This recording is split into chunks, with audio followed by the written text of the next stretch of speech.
Gloire à Dieu, que Dieu vous bénisse.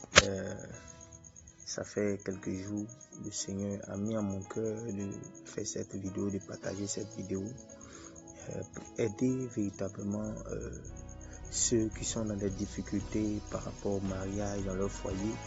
Et il faut dire qu'il y a beaucoup de choses qui minent les foyers, les mariages. Et vraiment, j'aimerais partager cette vidéo pour vous qui m'écoutez ce soir. Que la grâce du Seigneur soit sur vous. Et par le Saint-Esprit, je sais que le Seigneur va toucher les foyers, va toucher les cœurs dans le nom puissant de notre Seigneur Jésus. Que Dieu vous bénisse.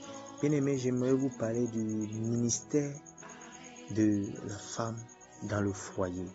C'est-à-dire, la femme a un ministère. Quand on parle de foyer, on veut parler de mariage.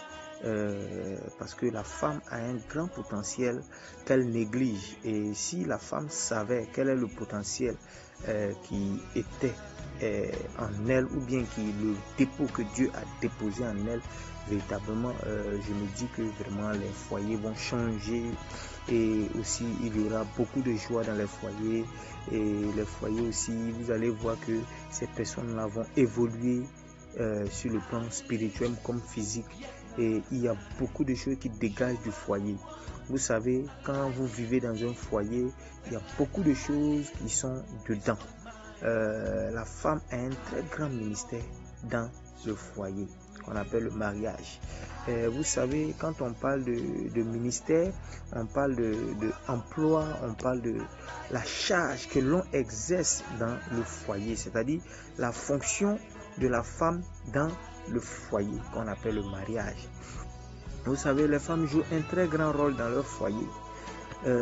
Pour la réussite d'un mariage, pour tout foyer réussi, il y a une première chose que la femme doit comprendre. La première des choses que la femme doit connaître ou qu'elle doit comprendre, c'est que je vais lire Genèse 2, le verset 18 à 24. Genèse 2, le verset 18 à 24. Ça, c'est la première des choses qu'une femme doit comprendre. Tant que tu ne comprends pas ça, je t'assure, dans ton foyer, ça sera bizarre. Ça sera très bizarre. Pour certaines femmes qui ne comprennent pas, je vais faire encore des vidéos où je vais expliquer certaines choses. Mais d'abord, dans cette première vidéo, j'aimerais vous dire que si une femme, c'est-à-dire si tu ne comprends pas cette première paragraphe, tu ne vas pas exploser dans ton foyer, tu ne vas pas être considéré dans ton foyer. Ton foyer, c'est... Je vais lire ici pour vous le passage dont j'ai dit, Genèse 2, le verset 18 à 24. L'Éternel Dieu dit qu'il n'est pas bon que l'homme soit seul. Je lui ferai une aide semblable. À lui. L'Éternel Dieu forma de la terre tous les animaux des champs et tous les oiseaux du ciel, et il les fit venir vers l'homme pour voir comment il les appellerait, et afin que tout être vivant portât le nom que lui donnerait l'homme. Et l'homme donna des noms à tout le bétail, aux oiseaux du ciel et à tous les animaux des champs. Mais pour l'homme, il ne trouva point d'aide semblable à lui. Alors l'Éternel fit tomber un profond sommeil sur l'homme, qui s'endormit et prit une de ses côtes et renferma la chair à sa place. Et l'Éternel Dieu forma une autre femme de la côte qu'il avait prise de l'homme, c'est-à-dire c'est la côte de l'homme qu'ils ont pris pour former la femme. L'Éternel Dieu forma une femme de la côte qu'il avait prise de l'homme, et il amena vers l'homme. Il amena la femme vers l'homme. Et l'homme dit: voici cette fois-ci, celle qui est chair de ma chair et os de mes os, on l'appellera femme, parce qu'elle a été prise de l'homme. C'est l'homme qui a nommé la femme. C'est pourquoi l'homme quittera son père et sa mère pour s'attacher à sa femme, et ils deviendront une seule chair. Amen. Que Dieu te bénisse. Bien-aimé, on doit comprendre ce qui se passe actuellement. allez voir que voilà pourquoi Dieu a créé toutes ces choses et il a envoyé devant l'homme pour voir comment l'homme allait les nommer. Et l'homme a nommé beaucoup de choses. Vous allez voir qu'il a nommé les animaux, il a nommé vraiment, il a nommé toutes choses. Et alors, Dieu a vu que vraiment l'homme était toujours triste par rapport, malgré tout ce qu'il avait créé, malgré tout ce qu'il avait fait et qu'il a envoyé vers l'homme, il était triste. Vous savez, la première des choses qu'une femme doit comprendre, c'est qu'elle a été créée par rapport à l'homme. La femme a été créée par rapport à l'homme. Si une femme ne comprend pas ça, elle va gâter son foyer. Ça ne va pas marcher. Vous savez, regardez un peu. Voilà pourquoi Dieu a fait dormir l'homme dans un profond sommeil. Il a enlevé une de ses côtes et il a fabriqué l'aide semblable qui est la femme pour l'envoyer vers l'homme.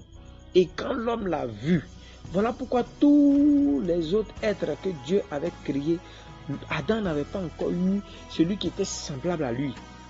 Et mais quand Dieu a créé la femme, quand il a fait venir vers l'homme, Adam a vu que véritablement, de tout ce que Dieu a créé là, vraiment, la femme, c'est chair de ma chair, les os de mes os. C'est-à-dire celle-là, on va l'appeler femme. Donc c'est l'homme qui a nommé femme. C'est l'homme qui a nommé femme.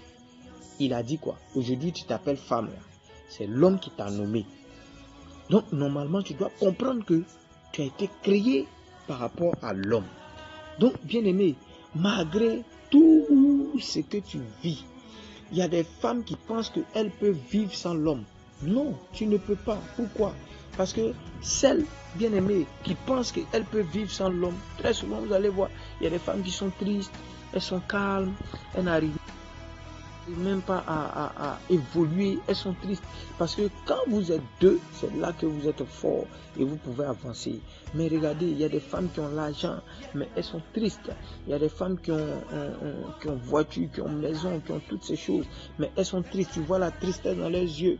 Malgré ton argent, malgré tes richesses, bien-aimé, si tu n'as pas un homme dans ta vie, tu n'es pas complet. Quelque chose te manque.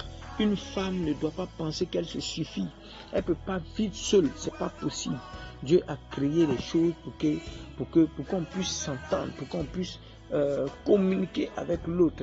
Vous allez voir très souvent, elles sont tristes, elles sont seules dans leur coin, seules dans leur maison. Et elles ont des difficultés. Elles vivent vraiment la solitude. Mais laisse-moi te dire, rien n'est encore tard. Rien n'est encore tard. Toi qui es encore dans ton foyer, rien n'est encore tard. Bien-aimé, dans une prochaine vidéo, je vais expliquer la deuxième chose que la femme doit connaître pour mieux vivre dans son foyer. Et vraiment, c'est très important. La première des choses que tu dois comprendre, c'est d'abord que tu as été créé par rapport à l'homme. Et quand tu fais cela, Dieu te bénit. Parce que tu as accepté. Ne pense pas que tu peux vivre sans un homme. Et voilà pourquoi la Bible dit l'homme quittera son père et sa mère pour s'attacher à sa femme. Donc c'est-à-dire que comment un homme que les parents ont mis au monde peut laisser son père, son papa, sa maman pour venir s'attacher à toi, une femme qui est d'une autre famille. Mystère. Bien-aimé, dans les prochaines vidéos, je vais expliquer certaines choses et vous allez comprendre ce qu'est le mariage. Parce qu'aujourd'hui, nous assistons à beaucoup de choses dont dans les foyers, les gens souffrent, les gens sont dans des difficultés. Que Dieu nous bénisse et que sa grâce soit sur vous dans le nom puissant de Jésus. Et je prie que tous ceux qui sont dans leur foyer en ce moment, qui sont pas les foyers dont les foyers ne sont pas stables, je prie que la grâce du Seigneur soit sur vous dans le nom puissant de Jésus-Christ de Nazareth. Amen.